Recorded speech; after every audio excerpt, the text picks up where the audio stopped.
Olá, boa noite a todos e todas. Boa noite, dia 12 de agosto. Mais uma live, mais um encontro. E hoje a gente vai receber a queridíssima Florice. E a gente vai dar continuidade ao ciclo. Oi, Marina, maravilhosa, que bom que você está aqui. E a gente vai dar continuidade às nossas conversas, né? O ciclo de conversas sobre empatia. E é com muita alegria que a gente vai hoje conversar com a Flor, que é uma pessoa que eu já conheço há muitos anos. E a vida, né, conseguiu né, fazer com que nós nos reencontrássemos em um outro contexto, não só o contexto de professoras de línguas, mas foi interessante. A gente vai falar um pouco sobre isso, esse nosso reencontro em um outro contexto. E a Flor já vai entrar. E a gente vai falar hoje sobre meditação e compaixão. Meditação e empatia, meditação e compaixão. Então, vou só pedir para a Flor mandar o convitezinho para participar. E aí eu já aceito. Oi, Sil, tudo bem? A Flor já está aqui. Eu acho que tu só envia o convitezinho, Flor. Eu acho que é assim, né? Tem sido assim, pelo menos. Santíssimo.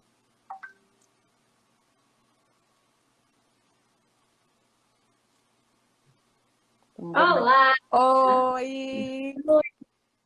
Querida, Tudo bom? tudo ótimo. Que alegria te encontrar, que alegria te encontrar nesse... Eu estava falando agora que nesse contexto diferente, né, Flor? A gente que já foi, né? A vida já nos uniu de tantas formas, né, Flor? Pois é, através de famílias, né? Através do trabalho, do estudo, e Trabalho. agora nessa nova Pois conversa, nessa nova fase, é, a Flor né? já foi minha professora de alemão, pasme! Meu Deus do céu, não precisa nem dizer que o negócio foi punk, porque ela puxou a orelha, puxou a orelha. Que massa, Flor, que coisa boa te encontrar aqui, que bom. Gratidão à vida por ela nos afastar e nos reunir, e bagunça tudo, e muda tudo, né? É a impermanência, né? Que a gente vai falar dela já já. É, isso. É a Mas que bom que é um fluxo, né? A gente continua fluindo. Muito bom, muito bom. Isso, e é justamente isso, né, Flor? A gente abraçar essas mudanças e não ficar preso àquela coisa de não querer mudar. E é por isso que a gente sofre tanto, né, Flor? Eu acho que tem muito a ver com essa delusão da gente achar que a gente tem que estar, né, tá sempre com as mesmas, nas mesmas Sim. praças, nos bancos, com as mesmas flores e no mesmo jardim. E aí, quando isso Isso. muda, e a gente sofre pra caramba, né? Isso é uma das coisas que a gente mais contempla dentro da meditação, que, assim, que tem essa raiz budista, mas que não precisa ser budista. Sim, Seja ela dentro da raiz budista ou não, é importante que a gente contemple, né, a impermanência, a própria impermanência. E a gente, talvez já adiantando um pouco o papo, assim, né? A gente ainda nem definiu o que é meditação, então, mas a impermanência, gente, a impermanência é a liberdade. Permanência é a liberdade dos fenômenos, as coisas são livres, você é livre. Então, vamos deixar para lá esse papo pesado de, oh meu Deus. Não. porque tem que ser assim, porque se não for assim eu vou morrer, né? Se não, Não, você é livre, as coisas são livres, as pessoas são livres, né? é, Se abre o peito. É bom. abram suas mentes. Mas assim, isso é difícil. Vamos começar, porque você sabe que Vamos começar no né? começo. Vamos Vamos. começar assim, falando uma coisinha que ainda as pessoas ainda conseguem, né? Que é a ação bondosa, a ação generosa, a empatia e a compaixão. Então vamos lá, vamos começar falando sobre a própria meditação, o que é que te trouxe a meditação, Flor? A meditação que te achou, ou você que foi, ou você que foi lá achá-la? Como é que você encontrou o budismo, a meditação? Ou o budismo foi por meio da meditação, ou vice-versa? Me explica. Eu vou contar um pouquinho essa história, mas eu acho que assim, como todas, eu escutei um pouquinho eu vi a tua primeira live toda, e eu escutei um pouquinho da tua segunda live também, não vi toda, mas eu vi que vocês já conversaram sobre autocompaixão e tudo. Mas assim, E todo aí, dia é um público diferente, entendeu? Então, não necessariamente as sim, pessoas se repetem, mas são abordagens diferentes. A gente pode repetir o assunto que nunca vai ser igual, né? tá joia. Mas assim, o que me chamou a atenção e que me chama a atenção sempre é que a gente, quando encontra esses caminhos de autoconhecimento e de cura, a gente chega neles pelo sofrimento. A gente está sofrendo, né? A gente sofre, em algum momento a gente diz, não consigo mais, né? Estou sofrendo, preciso de ajuda, preciso de um jeito de sair desse sofrimento. E aí algo em nós nos impulsiona a buscar os caminhos de cura. E comigo foi desde muito cedo, assim, né? Que eu enxerguei que eu sofria, eu enxergava o sofrimento, muito jovem já, e busquei durante muitos anos na psicologia, que foi maravilhoso, e me ajudou muitíssimo. Uhum. Mas foi em 2014, numa crise depressiva, de ansiedade muito forte, e eu estava em terapia na época, que a meditação me encontrou, né? Uhum. Então, eu fiz uma viagem com a minha família para o Canadá. E lá eu vi, passando na rua, uma livraria especializada em psicologia. E aí, a minha terapeuta na época já estava tentando me convencer a tomar antidepressivo, ansiolítico, enfim, né? Começar o tratamento. E eu não queria. Tentava fazer exercício físico, tentava uma série de coisas e não queria tomar o medicamento. Uhum. E aí, eu contei essa história para a livreira.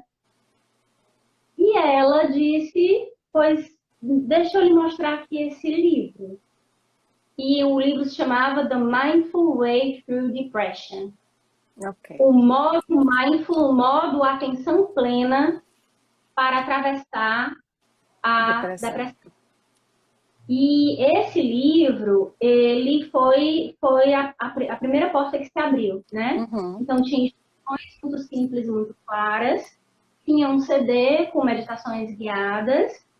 E eu tinha a minha psicóloga que já fazia comigo algumas respirações e exercícios de relaxamento. Então, foi a terapia, o relaxamento e a ajuda desse livro que, de repente, me tirou das crises de ansiedade e da depressão mais séria, sem remédio. Muito rápido, muito rápido. Sério? Então, foi uma chavinha aqui que virou em coisa de 4 semanas, talvez, eu saí da crise mais grave. Não significa que eu fiquei curada e que eu estava bem, né? Mas eu saí já pela meditação ou apenas assim? Pela meditação. 4 semanas de meditação. 4 semanas de meditação me tirou do fundo do poço, digamos assim, né? E aí, isso me impressionou muito e eu mantive a prática até o final do período em que eu estava sendo acompanhada pela psicóloga. E daí, eu não sei exatamente quanto tempo, 1 ano e meio, não sei. Eu já me considerava bem. Não uma pessoa que não sofria, mas aquela pessoa que sofria o sofrimento nosso de cada dia, digamos assim, né? Esse sofrimento já nesse nosso mundo não considera mais patológico, que a gente considera que a vida é isso mesmo. Sim. E isso não estava bem ainda comigo. Poxa, não... Que tristeza que a vida é isso mesmo, né? Então, eu sentia que eu ainda não tinha terminado nesse caminho. E aí, uma amiga me trouxe para o SEB, para o Centro Budista, o Centro de Estudos Budistas Bodhisattva.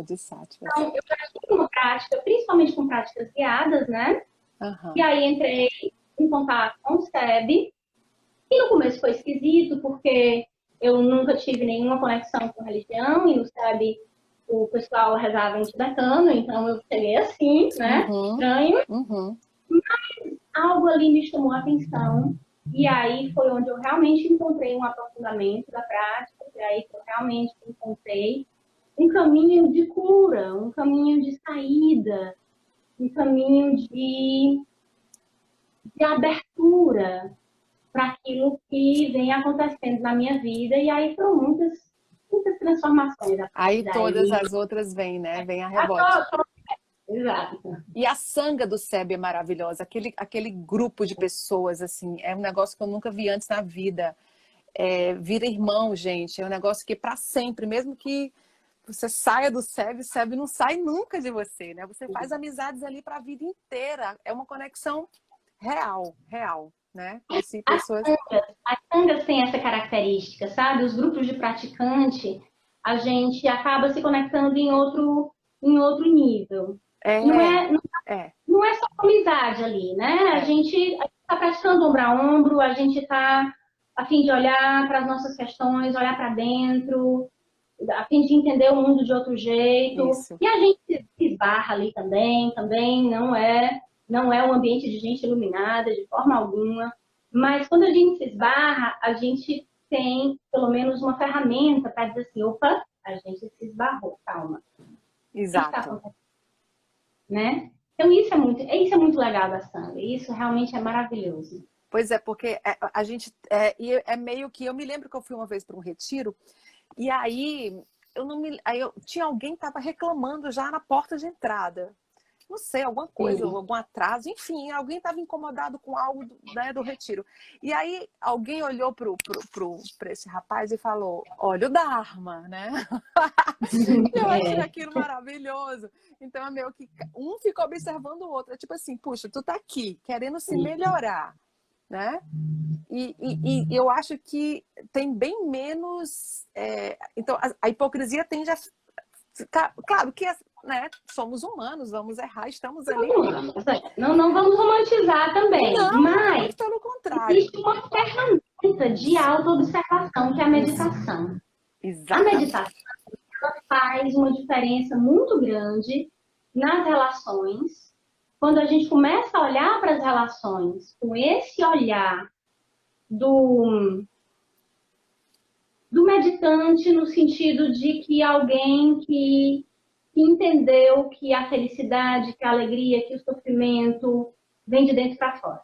Uhum, Então é isso que a gente começa a perceber quando a gente começa a meditar, né? uhum. Eu tenho muito mais liberdades do que eu achava que eu tinha. Eu tenho outras fontes de contentamento, de relaxamento, do que aquilo que eu achava que eu tinha. Há uns dias eu estava acompanhando, eu acompanho algumas pessoas, né, online, que começam a meditar e tal. E ontem mesmo, uma pessoa chegou e disse assim, eu não sabia que eu gostava do silêncio. Olha só que Foi um dia massa. que eu fiz. Nossa, eu fico feliz do silêncio. Ou seja, a gente que acha que tem que sair para conversar com os amigos para ser feliz, que a gente acha que tem que tomar uma cerveja para ser feliz, tudo isso é ótimo, é lindo, maravilhoso, não tem nenhum problema com isso. Não tem, Mas a gente precisa disso Tem para gente ser que acha que feliz. chega em casa e tem que ligar a TV, cara, que você não consegue ficar em casa sem o barulho da TV, né? Não é louco isso? Não pode fazer uma tarefa doméstica sem a música, porque é chato. Eu tenho que manter a minha mente estimulada o tempo inteiro com coisas externas. Isso é um vício, isso traz ansiedade, isso traz depressão na hora que você tira isso, né? Então, a meditação, ela é esse exercício de interiorização Aham. e de encontrar esse lugar dentro de você mais profundo em que existe calmaria, em que as ideias não se sobrepõem, em que a gente não constrói mundos e que a gente consegue simplesmente ser, né? Isso é um exercício de meditação. Isso é uma das coisas que a meditação vai fazer. Pois é, assim, porque para quem não pratica, né, Flor, é meio complicado, é complexo a gente entender. Mas como assim, né? você tem que estar na prática para entender melhor. Então, que tipo de exemplo mais palpável você poderia dar às pessoas que não praticam a meditação, no sentido de entender como é que elas ajudam efetivamente na prática, tipo assim, numa situação cotidiana, corriqueira. Você se irritou ali e aí, de repente, pá! Aí você tem um efeito positivo da meditação em que momento? Tem algumas metáforas que se usa e uma delas é o céu e as nuvens, né? A gente está o tempo inteiro vendo pensamentos que são como nuvens que vêm e vão, que passam. A gente não percebe que por trás dele existe um céu que é limpo, que é límpido e que nesse céu tudo surge. Então, o que a gente faz quando a gente está meditando? A gente senta, aquieta o corpo, aprende a relaxar o corpo, o relaxamento é fundamental. Silencia a nossa fala e, aos poucos, a gente vai começar a observar os pensamentos. No primeiro momento, o que acontece? Parece que, de repente, começou uma tempestade, um vendaval. Loucura! Aqueles pensamentos que você não sabia que tinha, porque você estava prestando atenção no que estava fora, você começa a enxergar. Né? O que a gente faz? A gente se acolhe. É assim, as mentes humanas são assim, a minha é assim, a sua é assim tá bom. E a gente começa a relaxar o corpo. Eu gosto muito da condução através do corpo. Porque quando a gente se sente fisicamente bem, a gente quer aquilo pra gente. Então, a gente continua nesse foco de estabilidade, relaxamento, até que aos poucos os pensamentos vão ficando mais lentos. E aí é como se as nuvens começassem a clarear, a ficar mais finas. E aí começa a acontecer intervalos entre nuvens, entre pensamentos. Muito legal. Você começa a ver o céu. E aí esse lugar limpo, límpido, isso não demora muito. Isso com uma prática diária, você não demora muito a começar a ver esses momentos, um pouco de dias, são rápidos, mas em que, por alguns instantes, parece que a mente fechou. Exatamente. E interessante, né, Flor? É que nem eu costumo comparar a meditação ao exercício físico, né? Se você ficar um tempo sem ir para academia, quando você volta, dói e você se incomoda, você quer ir embora, você inventa uma dor, a meditação é igualzinha. Se você ficar um tempo sem fazer, a mente vai dizer: o que é que tu tá fazendo sentada aí, perdendo teu tempo? Levanta, tu tem isso para fazer, tu tem aquilo para fazer. É o mesmo processo, né? E requer também a prática, porque a prática vai justamente, do mesmo jeito que com a prática você consegue ir para academia e parar de reclamar e achar massa, com a meditação não tem diferença. E aí você já começa a ficar ali e já não é mais tão desconfortável, e aquela dor no joelho você já consegue administrar, e aquela coisa dizendo que você tem que responder o e-mail, você já diz: espera, isso pode esperar. Existem conduções específicas para a gente começar a lidar com isso, né? Assim, atenção plena à respiração é uma delas. Há algumas palavras como nada a fazer, eu não sei, quando a mente começa a ficar muito cheia, né? A ficar muito agitada. E tem uma coisa, Aline, que eu acho extremamente importante, que é a gente cuidar do nosso corpo justamente para não ter essas experiências de dor durante a meditação. Desconforto. Então, eu observo, e aí não é só observação minha, é observação também a partir de meditantes, professores de meditação, né? Não é uma fala só minha. Quando a gente castiga o corpo, quando a gente acha que não, mas eu não posso me mexer, eu estou sentindo dor, mas vamos lá, às vezes a mente começa a rejeitar a experiência. Isso. Porque o corpo teve uma experiência dolorosa. E isso vai estar marcado. Então, o ideal é a gente começar com a autocompaixão, com o autoacolhimento, com vou fazer uma coisa gostosinha para mim mesma. E aí as meditações de cabeça são maravilhosas para isso. Com a aspiração de um dia chegar na meditação silenciosa. E é onde a gente realmente consegue essa sensação de calmaria. né? De que existe um céu por trás dos pensamentos. E mesmo que os pensamentos voltem, né? A gente está vendo só as nuvens.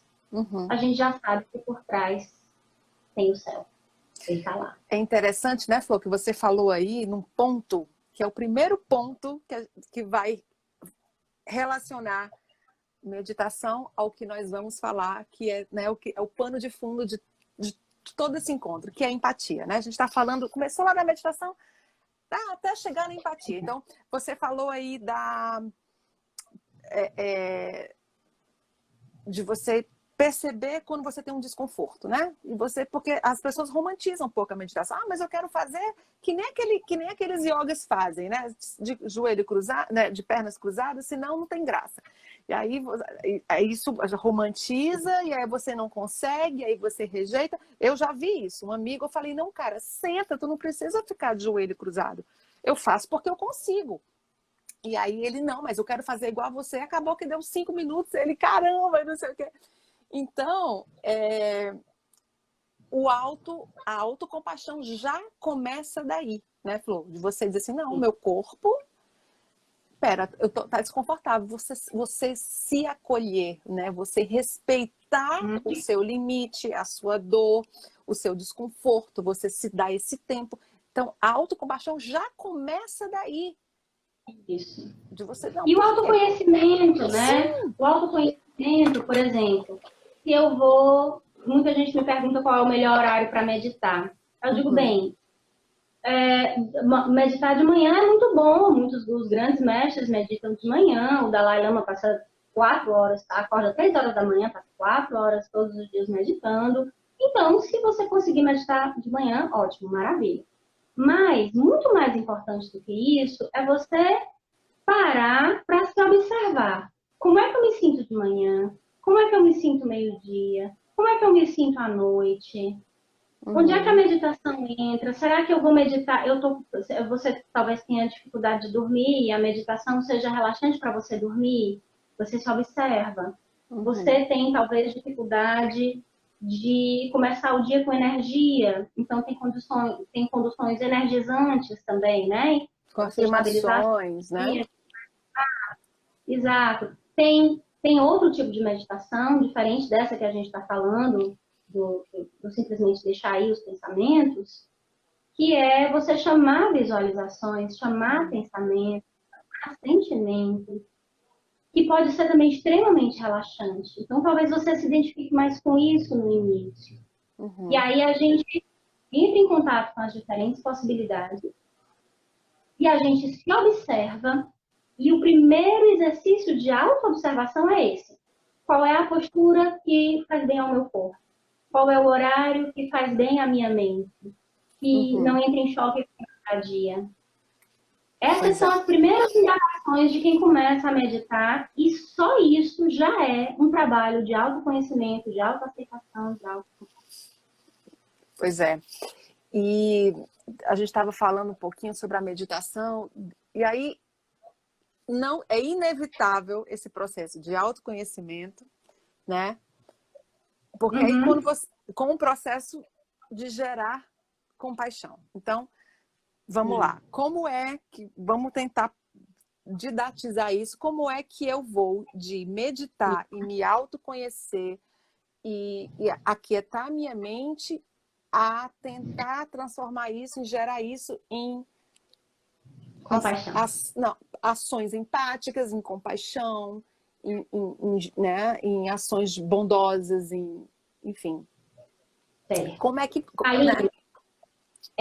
Primeiro, eu preciso dizer de onde é que eu estou trazendo isso, certo? Tá. A minha fonte, nesse momento, é principalmente o caminho budista.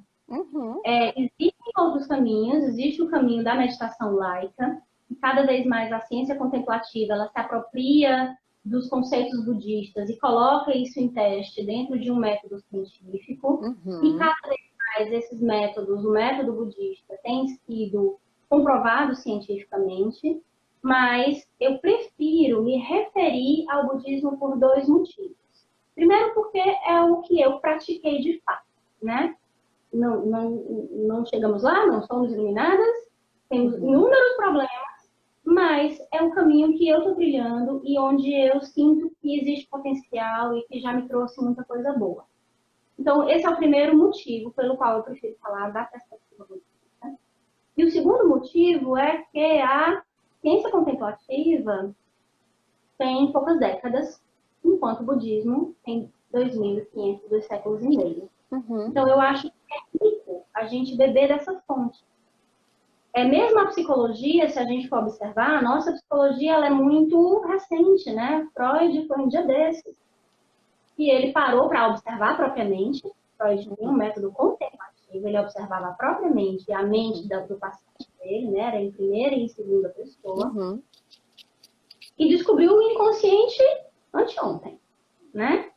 Enquanto que os contemplativos asiáticos, budistas, hinduístas, eles têm uma tradição muito mais antiga. Então, falando dentro dessa perspectiva, o que é a compaixão? A compaixão, ela começa por entender o outro no mundo dele, né? A primeira coisa que a gente vai entender é que o sofrimento existe.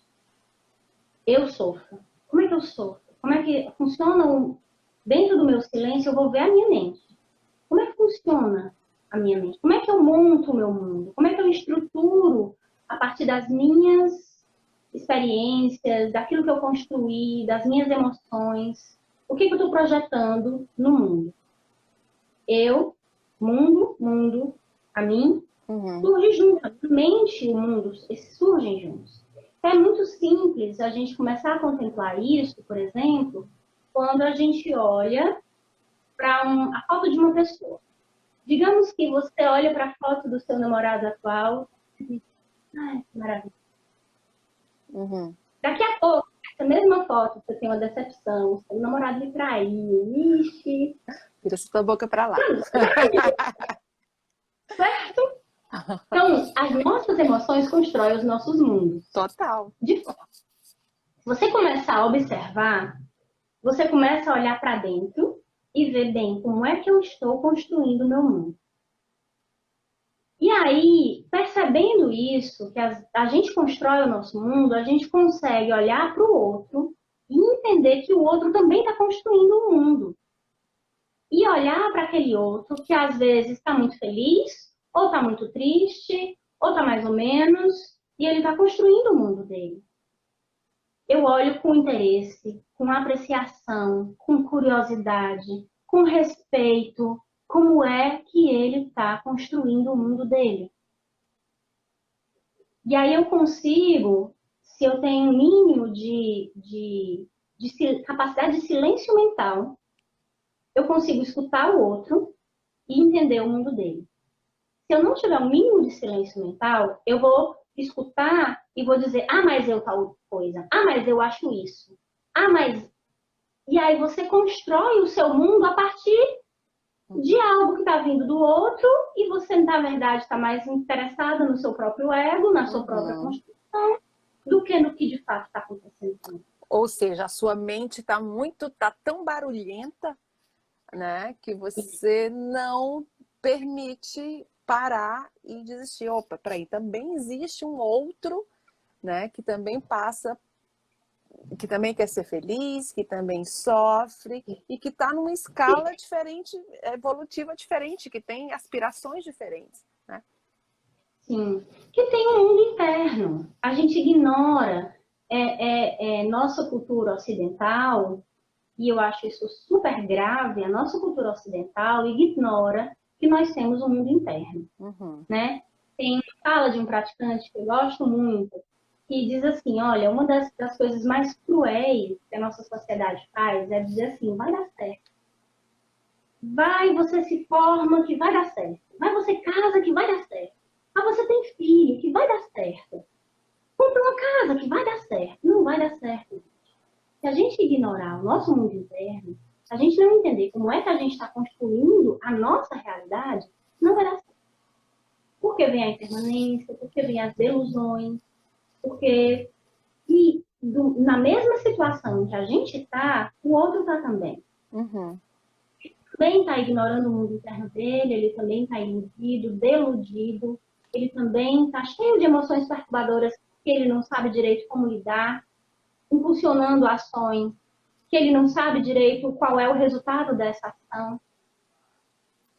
Então, o início da compaixão é uma coisa maravilhosa. Muita gente está falando da compaixão em termos de eu consigo ser mais feliz se eu for compassivo. Isso é um efeito colateral da compaixão. Uhum. O objetivo da compaixão é, de fato, entender o outro no mundo dele. Curar a nossa relação com o outro e conseguir chegar até esse outro compassivamente. A gente vai se sentir mais. Porque não adianta você fazer achando que aquilo vai gerar um sentimento benéfico para você se você realmente não acredita, se você realmente faz aquilo porque está na moda, ou, né, eu tenho que ser compassivo, eu tenho que entender. Então, vamos lá. Tem que gerar esse sentimento genuinamente, né? Mas para gerar isso, como é que eu vou gerar isso? Você falou, eu não poderia ter explicado nunca melhor. Porque reconhecer o mundo interno, reconhecer as nossas questões e admitir que o outro também tem um mundo interno é fundamental. Porque se a gente não reconhece, né, esse outro, esse outro que também está num processo particular, né, porque muitas vezes a gente não consegue nem entender, haja visto o que a gente está vivendo hoje, né, as atrocidades que nós vemos, as pessoas que maltratam, né, que chamam isso, enfim, tudo isso que a gente vê na TV, como é que a gente vai entender o mundo interno dessas pessoas e lançar um olhar compassivo em relação a esses mundos internos com os quais nós não nos identificamos? Isso é possível, Flor? Eu creio profundamente que sim. E eu vislumbro um caminho. E é sobre esse caminho que eu quero falar agora, né? Então, a primeira coisa que a gente vai perceber quando a gente senta em silêncio é que nós não estamos pacificados. A gente senta em silêncio com essa motivação de entender o nosso mundo interno.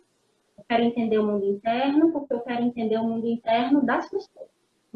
E aí a gente começa a sentar em silêncio. A gente vê que a gente não está em paz consigo mesmo, a gente vê que a gente não está em paz com o nosso entorno, a gente não está em paz com as pessoas.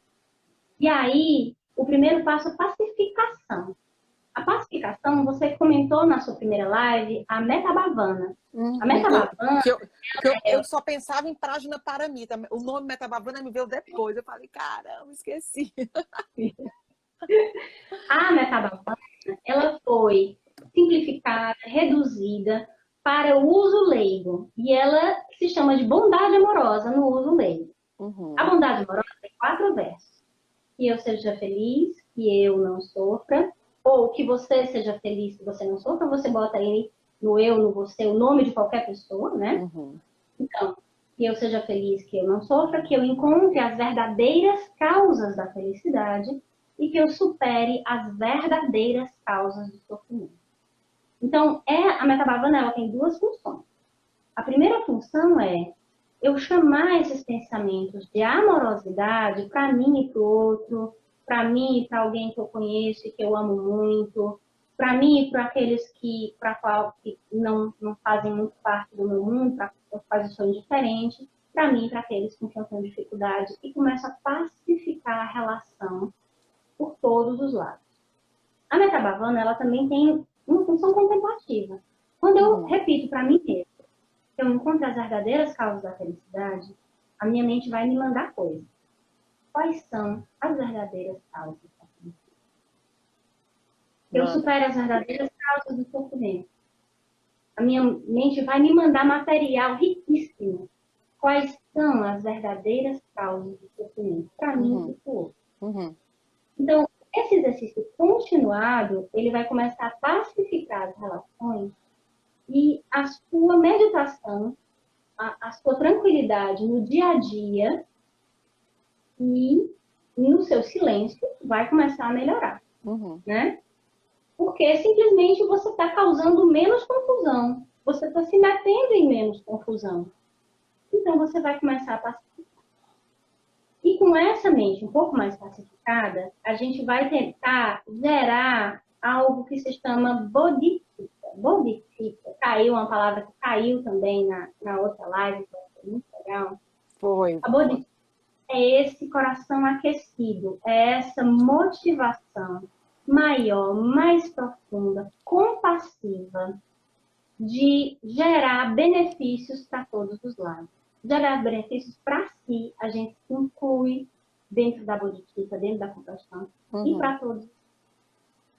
E isso, existe uma prática específica, e aí a prática mesmo é sentar na almofada e fazer, é contemplar 4 pensamentos.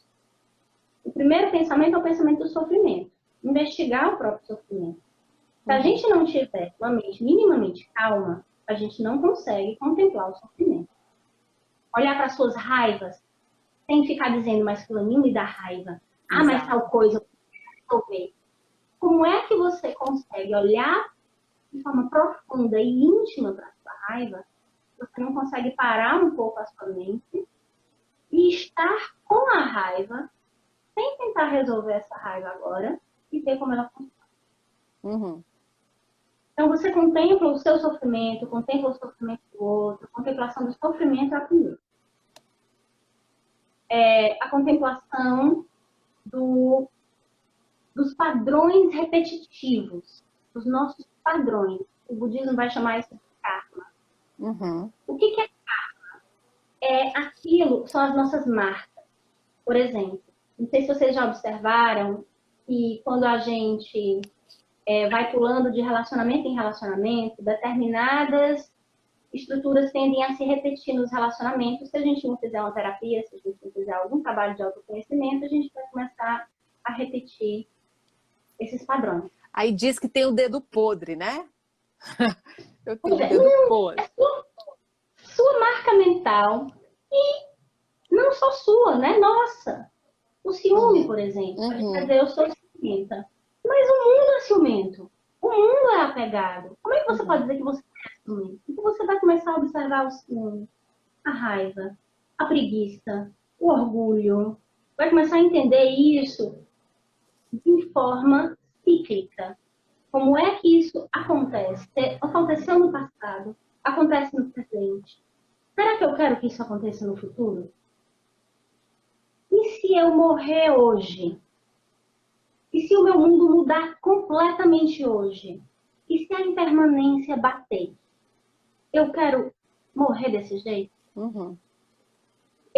Se eu tenho hoje a condição de praticar e amanhã eu não tiver mais, eu quero continuar carregando isso comigo? Então a gente contempla a impermanência, é o terceiro pensamento. E por último, nossa vida humana. Nossa vida humana a gente contempla com grande apreciação, né? Eu tenho esse corpo que funciona, que me trouxe até aqui. Eu tenho essa mente com capacidades extraordinárias. Eu tenho uma capacidade cognitiva. A gente abençoa tudo ao nosso redor. Eu tenho essa casa, eu tenho esse trabalho, eu tenho as experiências boas e más que eu tive, que são o meu substrato, é com eles que eu trabalho. E a gente começa a abençoar tudo, enxergar a preciosidade da vida humana, tua e dos outros. E aí, esse é a primeira fagulha, que chama o tal do lótus, ou a primeira, é a bodhicitta. É esse coração aquecido, essa motivação de superação do sofrimento, de encontrar a felicidade genuína para si e para os outros. Gente, que coisa linda. Eu tô assim, olha, a Márcia Baggio que se cuide. Ela que lute. Ora, viu, gente? Minha professora. Márcia Baggio que lute, viu? Maravilhosa. Flor, eu fico tão feliz, assim, porque assim, na verdade, eu entrei no SEB e o SEB teve uma grande transformação na minha vida também, né? E eu meio que me afastei um pouco e fui beber em outras fontes devocionais, digamos assim. Eu me identifiquei com o SEB, mas logo depois eu me identifiquei muito com a Kriya Yoga. Não sei se você já sabe, já ouviu falar. Eu já pratiquei um pouquinho, eu Tu sei já bem pouquinho, praticou? mas é poderosa. Pois é. E aí a Muito. cria, cara, a cria foi arrebatadora para mim. Só que a cria, assim, não tem tanta, né? Não tem a sanga. E aí isso é complicado. Eu gosto da prática da crioga, mas não tem isso de você trocar experiência e falar sobre esses elementos que vão para além da questão da devocional, digamos assim, da religião, né? Você entender esses elementos que fazem tanto sentido. Gente, é libertador. Existe uma vida antes e uma vida depois disso, né? E Sim, aí com certeza. é uma linha é um divisor de águas e até fica até complicado até depois, porque as pessoas podem, mas né, fica, fulano é frio, né? Kaline, tô dando um exemplo, né? Você pode até ser taxado como alguém frio porque você acha que tudo pode terminar amanhã e se terminar amanhã tudo bem, né? Ou É um divisor de águas encontrar esse tipo de prática e começar a ter algumas realizações, porque ele realmente vai quebrar o nosso ego. uhum, A gente tem medo disso. A gente tem medo disso, de quebrar nossas estruturas egóicas. A gente acha que a gente precisa, para continuar vivo, a gente aperta, a gente equilibra os pratos. Meu Deus, eu tenho que dar é, conta. Eu tenho essa crença nesse ego. E a prática da meditação, essa prática, sofrimento, padrões, morte, vida humana preciosa, ela vai começando a quebrar essas estruturas egóicas. Então, por exemplo, quando eu entrei no SEB, eu não sabia que eu era competitiva. Não hum, sabia. Então, no dia que eu me vi, isso foi um dos primeiros insights, que eu me vi olhando para os outros, comparando a minha. Ah, meu Deus, ele faz meio lótus, eu não faço ainda. ah. Idade. Estou me comparando. E ainda mais estou perdendo na comparação, me sentindo péssima. Carência. Sou carente. Mas, cara, mas aí é que tá. A meditação, isso aí, sabe o que foi? Uma metáfora, a tal da metáfora da nuvem. E foi um momento entre nuvens, né? Porque se você não tivesse a prática, ia ser uma nuvem junto da outra e você não ia conseguir ver o que é que te permitiu perceber isso. Esse insight, essa epifania foi por conta da tua prática, que é isso que eu digo. A meditação, ela vai te limpar o teu céu de dizer, olha só, né? Olha Uhum. essa É. cilada aí que você tá. E é por isso que as pessoas agem no piloto automático, porque é uma nuvem atrás da outra. E a nuvem passa e você vai atrás daquela nuvem. E aí você não tem esses momentos epifânicos, né? Essas revelações. Inclusive, eu estava vendo um TED Talk do Daniel Goleman, né? Que é o Sim, autor da inteligência emocional. E ele falou o seguinte, que ele estava doando, ele estava fazendo doações de alguma coisa para alguma instituição e tal. E aí ele disse que quando estava vendo quanto ele já tinha doado e tal, e aí ele se deparou com aquele número, ele falou, fulano de tal vai ficar muito feliz quando vê tanto que a instituição dele recebeu. Enfim, ele disse que fez esse comentário, ou pelo menos mentalizou isso, né? sim. De quanto a instituição ia reconhecê-lo como um bom doador. E aí ele, Sim. na mesma hora, foi essa coisa da nuvem. A nuvem abriu e ele disse, opa, peraí. Eu estou fazendo isso para ser reconhecido como alguém que está, né, proporcionando grandes valores em doação para essa instituição de caridade, ou eu estou fazendo isso genuinamente porque eu quero ver as crianças com a melhor educação, eu quero, né, enfim, todo o bem que essa quantia vai proporcionar à vida das crianças. E ele disse que na mesma hora foi isso, ele viu, ele pôde reverter, a epifania dele foi super poderosa. É, E é que maravilhoso massa. isso. E agora sim, é uma tríade. A tríade da prática é a visão. Então, a gente estuda as emoções. tem como, eu recomendo demais o estudo das emoções através da roda da vida, da filosofia budista, mas se você não tiver conexão com isso, tem o próprio, o Goleman tem, mas eu gosto muito do site Atlas of Emotions, que é super acessível, que é super fácil, do Paul Ekman. Do Paul Ekman.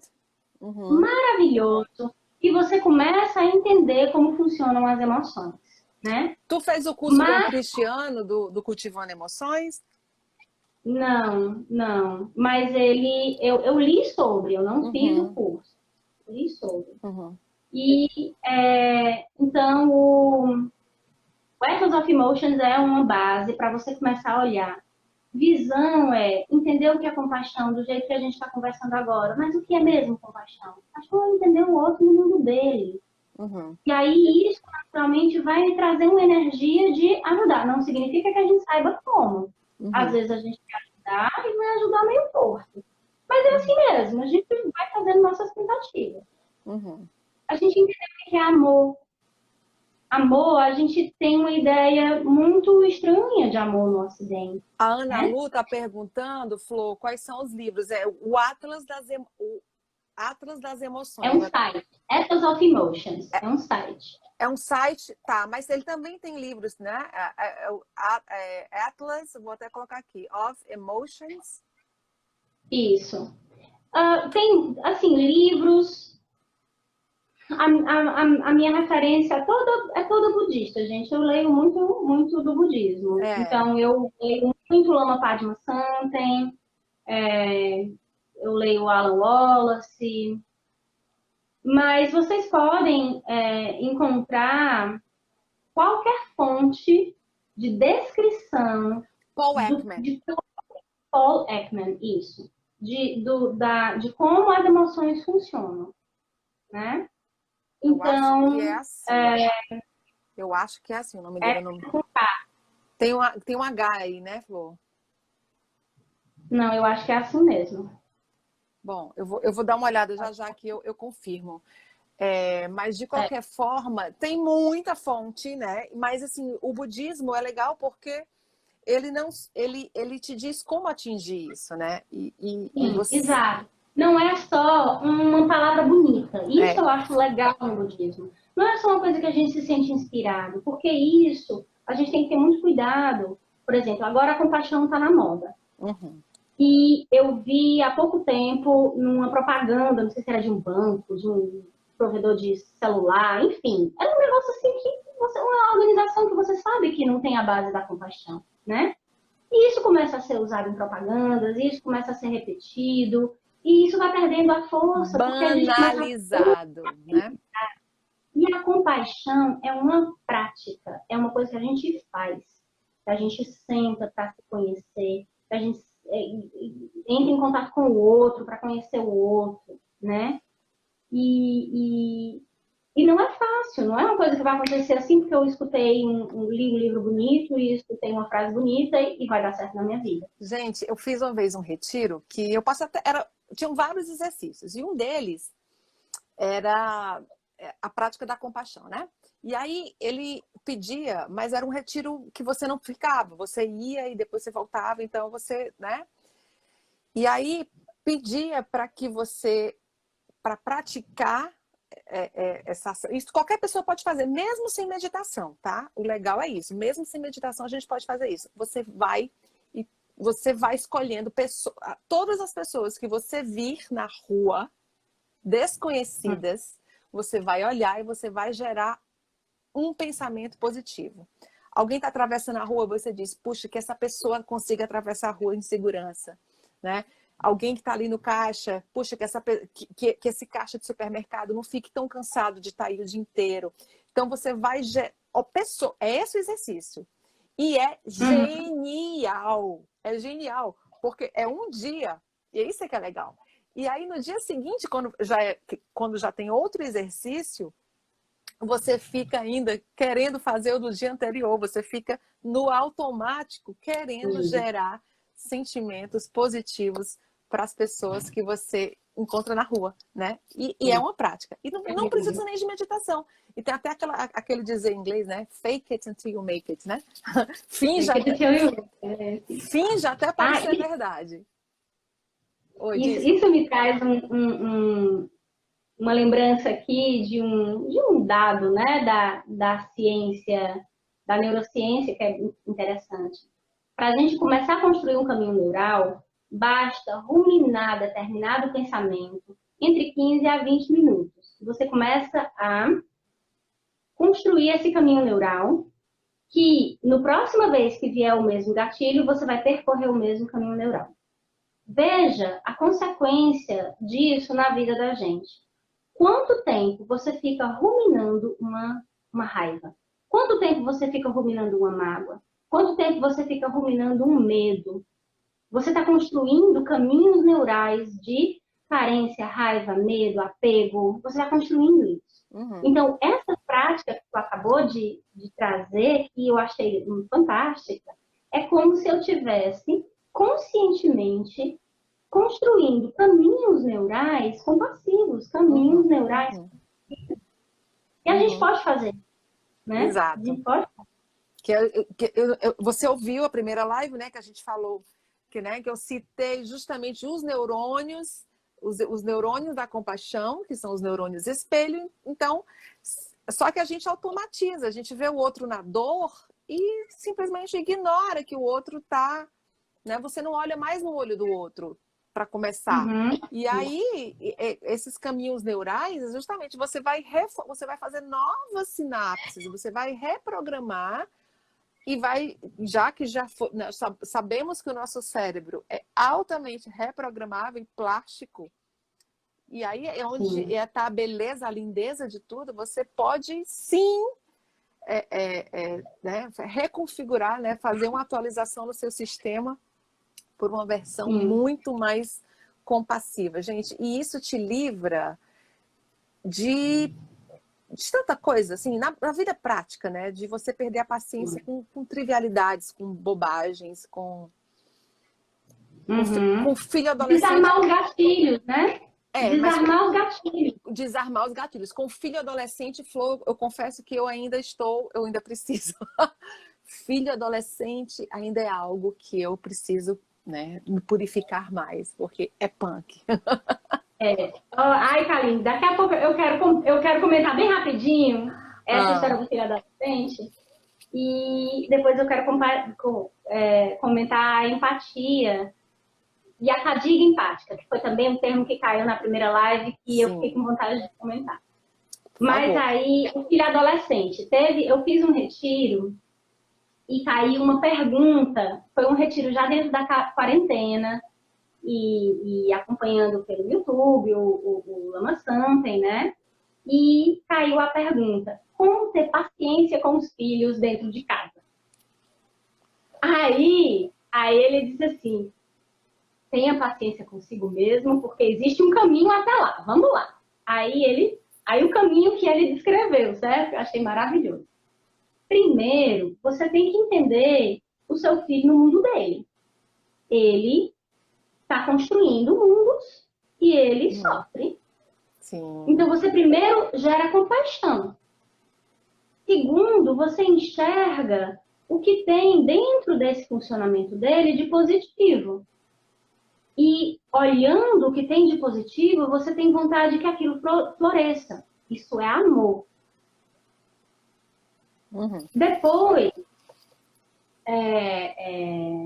compaixão, amor, alegria. Você se alegra com a potência do seu filho. Você começa a ver que ele consegue fazer boas coisas, que ele tem o potencial de desenvolvimento, e você se alegra.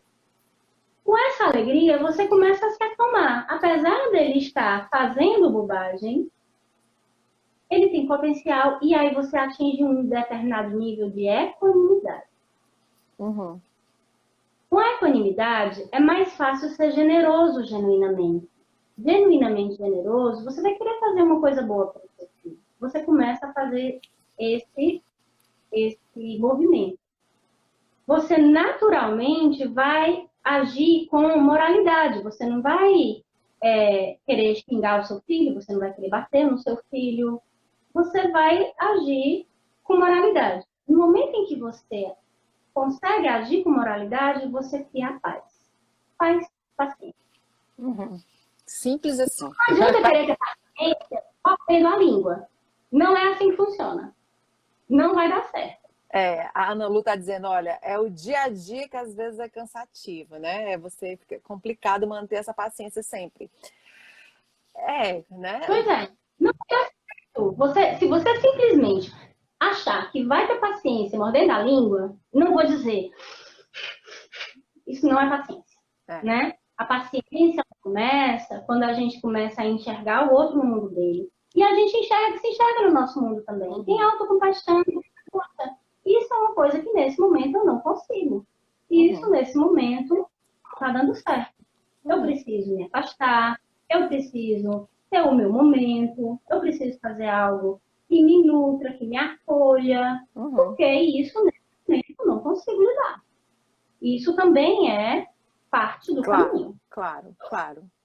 Assim, um exemplo assim, bem, né, bem meu, né? O que é que me tira a paciência?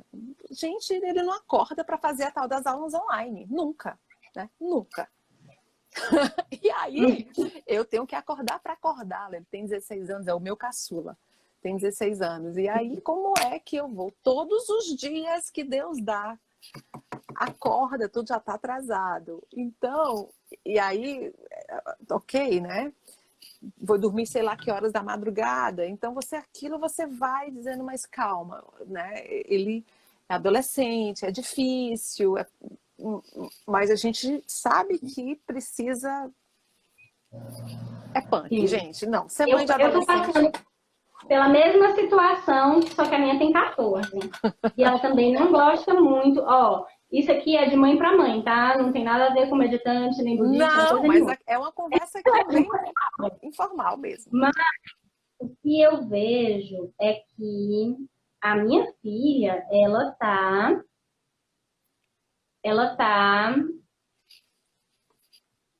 muito solta, assim, né? Ela, de repente, todo o horário dela, as relações dela, tudo foi meio que virado de cabeça para baixo.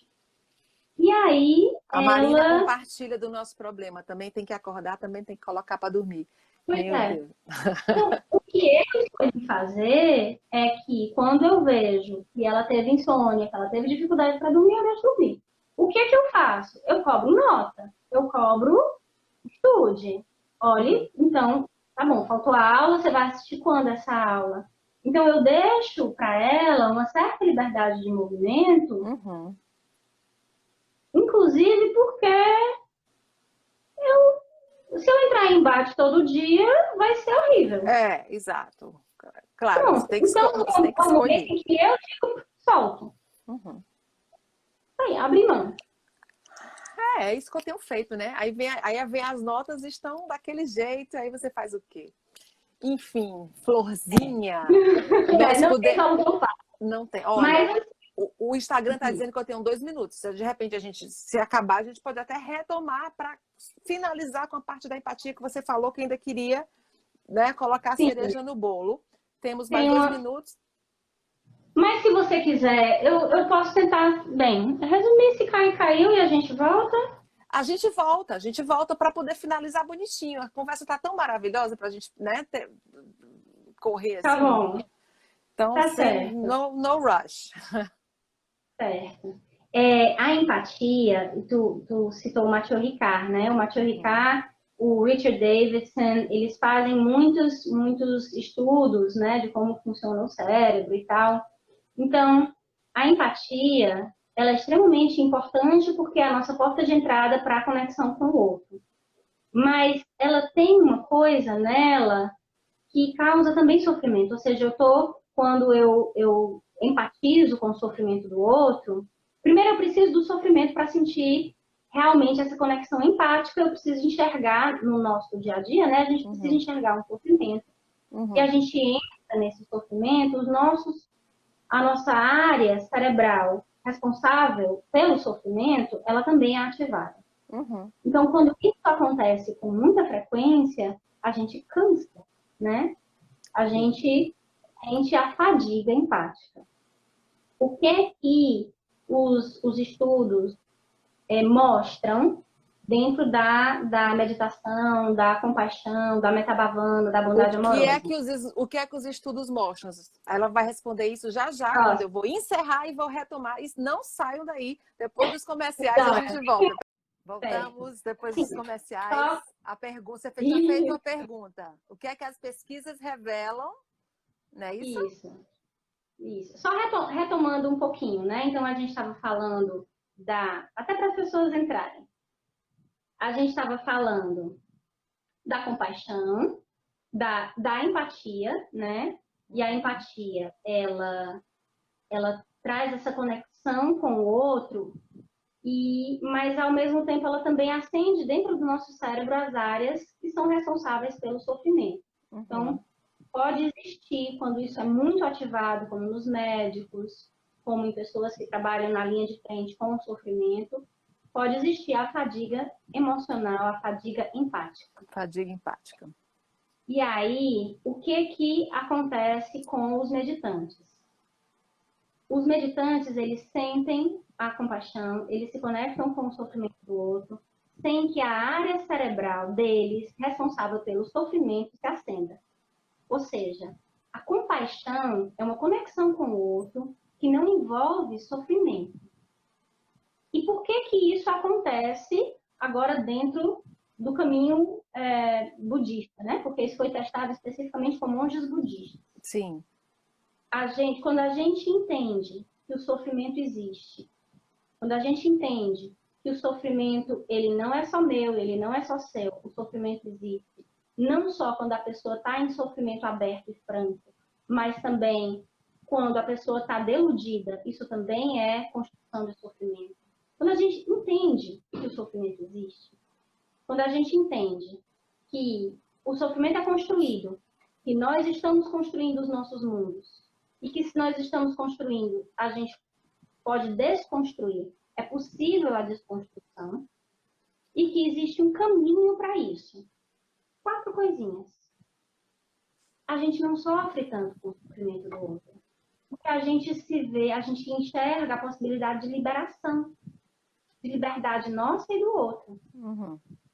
E isso brota uma energia enorme para ir lá e fazer. Para ir lá e entrar em contato. Para acolher. Uhum. Para entender que, às vezes, ser duro, ser cortante. Porque, às vezes, a gente precisa cortar determinada ação negativa. É O seu verdade. filho vai colocar o dedinho na tomada, você, de onde você estiver, você joga um chinelo para bater para ele não botar o dedinho na tomada. Então, isso se chama de ação irada. A ação irada pode ser uma ação compassiva, né? Contanto que eu enxergue no outro a possibilidade de liberação. Eu vejo o outro como um igual. Eu não tenho pena do outro. Igual, iguais, dentro desse mundo confuso, dentro dessa mente confusa. Muito E importante aí, deixar isso marcado, né? Porque não é ter pena, não é dizer, ai, tadinho, né? Sofre, não. Não é. A empatia, ela tem que gerar, como você falou, em termos budistas, né? A ação irada, em termos não budistas, seria a ação social, a ação pró-social. Né? Como é que eu vou transformar esse sentimento em algo pró, né? Em pró do outro, em pró daquele igual. Muito legal. Pois Muito é, pois bacaníssimo. é. Então, para finalizar mesmo, né? Assim, é um caminho e eu me sinto muito, muito feliz em estar nele. Não resolvi todas as minhas relações, e tem ainda relação difícil. Tem momentos em que eu digo não consigo lidar, assim não, né? Mas eu sigo com essa aspiração realmente, né? de olhar para o meu mundo interno e de ajudar pessoas também, né? A chamar para isso. É isso que a gente está fazendo aqui, né? Que Chamar as legal. pessoas. Você tem um mundo interno, vamos olhar para esse mundo interno. Que também sofrem, que também querem respostas, que também, né, que estão aí procurando só, às vezes, um empurrãozinho para poder atingir aí essa consciência maior, né? Porque a iluminação, calma, a iluminação é algo que Exato. né, Alguns levar luz. Existem alguns pensadores que, inclusive, dizem que a gente não deveria falar de iluminação no Ocidente. É uma categoria. Eu não tenho, eu mesma, opinião formada sobre isso. Eu ainda, para mim, eu ainda estudo e leio sobre iluminação, mas existe já a opinião de algumas pessoas de que no Ocidente não se deveria falar de iluminação, de liberação do sofrimento, de desconstrução do ego, isso sim. Entendi. Iluminação, talvez não Então, né, necessariamente. Florzinha, é um caminho, né? Como o próprio budismo diz, é um caminho e a gente tem que percorrer e ele não acaba nunca. Não tem, Exato. ele não chega, né? É o caminho e a gente tem que estar ali no meio. E a gente E fica alegre com ele. Que maravilhoso que ele existe. que maravilhoso que ele existe. Que bom que existem esses encontros e tanta energia positiva que está sendo gerada a partir dele, né? Eu queria convidar a todos vocês seguir o Instagram da Flor. A Flor é facilitadora de meditação. Precisa dessa pessoa aí maravilhosa que eu tô assim, Márcia Baja, que lute, porque ela tá impossível. Amiga, olha a competitividade, cara. Tu tá incentivando a Não, mas não é, não. É só porque eu quis usar, mas assim, cara, competição. que avanço, Flor. Assim, que massa, que massa. Eu tô muito feliz, né, de estar vendo assim você tão madura em vários conceitos e claro, né? É muito bacana você presenciar isso e ver como as pessoas apreendem e levam isso para a sua vida e geram ações positivas para também que as outras pessoas, né, se beneficiem né, das mesmas ações. Eu tô encantada com as suas palavras. Eu acho que todas as pessoas que nos ouviram hoje, né, vão ficar bem pensativas de tudo que a gente escutou. Então tá, @floricepe, Florice Pere, Florice Pere, Pere, PR, Pere, isso. Pere Eu de tenho um canal Pereira, do né? YouTube também, que é o canal da Flor. Canal da Flor. A Flor, tu tá. Quais são as atividades no canal? Tem meditação guiada? O que é que tá rolando São por dicas lá? de meditação. Dicas de meditação para mentes inquietas. Então, as dicas são todas de 1 minuto, Massa, 1 minuto e 10 segundos, para que as mentes inquietas que não conseguem assistir um videozinho de 5 tenham algum massa, proveito. massa. E eu, na mesma pegada, mas uma pegada mais professoral, digamos assim, facilito grupos de comunicação não violenta, né? Que são aqueles elementos do Marshall, enfim, e já ministrei alguns desses cursos a nível, né, na universidade, para alunos e tal, e estou querendo trazer isso para fora dos muros da universidade, né? Uhum. Principalmente por essa via, Maravilha. né? Começando a falar sobre empatia. Então, convido vocês também. Tem um grupo, o link na minha bio, é um grupo de Instagram da Semana da Reconexão Empática, que vai acontecer agora, no final do mês de agosto, 26 de agosto a 2 de setembro, vai ter a Semana da Reconexão Empática, e a gente vai falar justamente já sobre essas bases da comunicação empática, da comunicação não violenta. Então, quem tiver interesse, segue, curte, compartilha e tá lá o link na bio. Florzinha, muito obrigada a todos Eu vocês que que agradeço. participaram. Foi Muito, lindo. muito obrigada a todo mundo que está aí. E, assim, o que eu puder ajudar e contribuir para que a gente para que vocês comecem nesse caminho, me procurem. Eu organizo também grupos online de meditação em que eu faço um acompanhamento bem de pertinho, né, do seu passo a passo, dos seus obstáculos. Então, a gente faz juntinho esse caminho inicial até que você consiga estabelecer uma prática regular. Viu? Maravilha! E a nossa conversa depois, né? É na Vamos, sequência, viu? É na vamos. sequência. Beijo, queridona. Boa noite Beijo. a todos Tchau. vocês. Tchau, Boa tchau. Tchau, noite. tchau.